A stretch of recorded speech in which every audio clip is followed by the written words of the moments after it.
Hello welcome to Toppers IQ. India और US ने 10 साल बाद फिर से एक न्यूक्लियर एनर्जी पार्टनरशिप को एक्सटेंड किया है। तो आज हम इसके बारे में देखेंगे और देखेंगे इसमें कौन कौन से उन्होंने एमओयू साइन किए हैं और कौन सी एडमिनिस्ट्रेटर के अधीन इसे साइन किया गया। तो चलिए शुरू करते हैं। इस लेक्चर की पीडीएफ आप हमारी वेबसाइट toppersIQ.com से ले सकते हैं।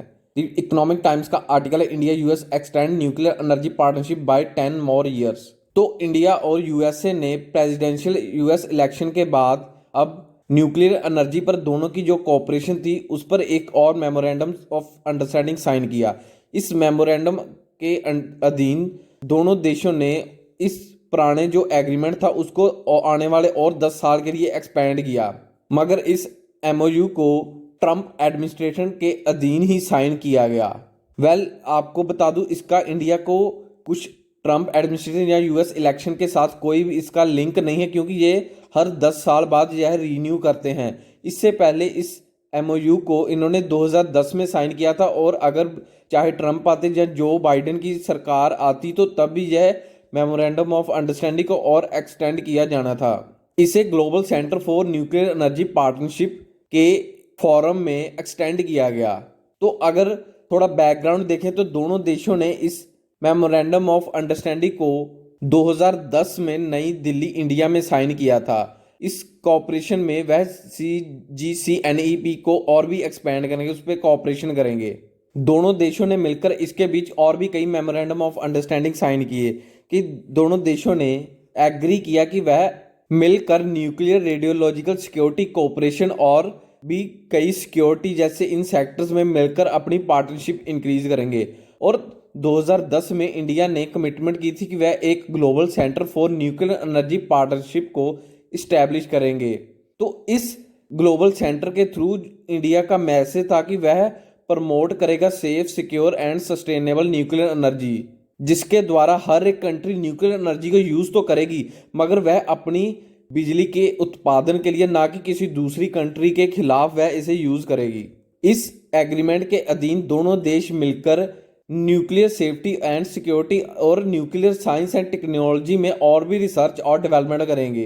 दोनों देशों ने निर्णय लिया कि वह एक ऐसा डायलॉग इस्टेब्लिश करेंगे जो कि न्यूक्लियर बेस होगा कि और रेडियो एक्टिव मटेरियल सिक्योरिटी पर, यानी कि इंटरनेशनल लेवल पर जितने भी अगर न्यूक्लियर कंट्रीज हैं वह उन्हें एक गाइडलाइंस प्रोवाइड करेंगी वह उसे किस तरह से यूज कर सकती हैं। और दोनों देशों ने मिलकर जो global centre for nuclear energy partnership था उसको इंटरनेशनली रिकॉग्नाइज भी करेंगे। Global centre for nuclear energy partnership यह दुनिया का पहला न्यूक्लियर एनर्जी पार्टनरशिप है जो कि दो न्यूक्लियर आर्म्ड कंट्री के बीच साइन किया गया था।